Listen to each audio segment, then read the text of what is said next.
Washington, days after sending out his attorney general to rescind a program that protects undocumented young people and accuse them of stealing jobs, President Donald Trump tweeted on Thursday that those so-called dreamers have nothing to worry about, for 6 months, at least. He did so in response to a request from House Minority Leader Nancy Pelosi, Democrat California, who told some Democratic lawmakers that she spoke to Trump by phone on Thursday morning and asked him to tweet this to make clear Dreamers won't be subject to deportation in 6-month window, according to a Democratic aide. The tweet came after 2 days of Trump trying to have it both ways on the Deferred Action for Childhood Arrivals program, which gave 2-year work permits and deportation protections to nearly 800,000 undocumented immigrants who came to the U.S. as children. After following through on a campaign promise to end the program, which he said was unconstitutional, the president has insisted he wants to do something to help Dreamers and will work with Congress to do so over the next 6 months. The White House did not immediately respond to a request for comment on the call.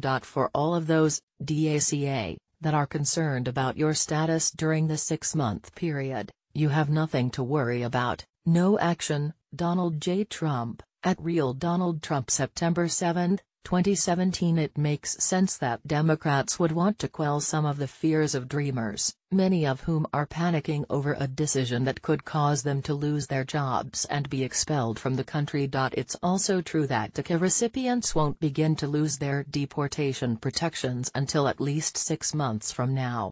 Some will keep them even longer. The Department of Homeland Security is still reviewing applications from new DACA applicants if they were submitted by September 5. DHS will also renew DACA for eligible current recipients if their permits expire between September 5 and March 5, but they must submit their applications by October 5. But rescinding DACA still poses a real risk for Dreamers. Some have permits that will expire after March 5, meaning they won't be able to apply to renew them. Others don't have permits yet and have not applied, and now won't be able to.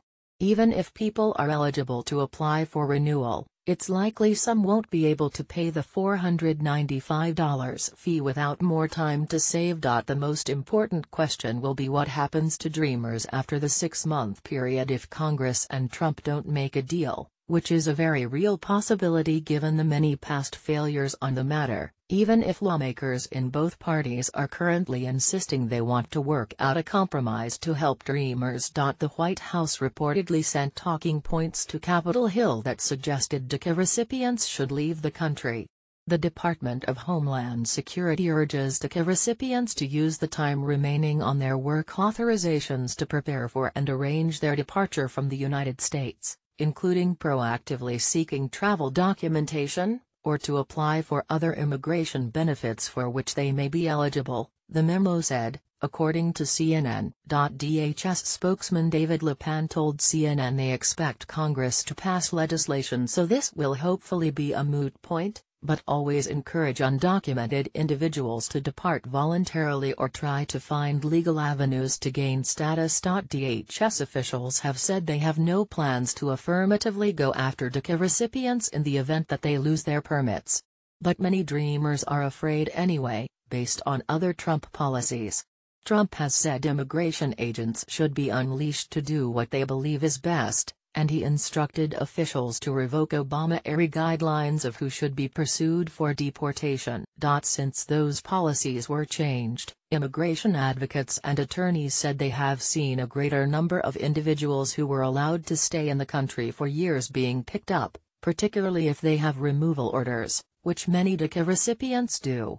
Immigration and Customs Enforcement has reported large numbers of collateral arrests of people they were not initially targeting in enforcement operations and a greater proportion of arrests of non-criminals since Trump's inauguration compared to the same period under Obama's final year.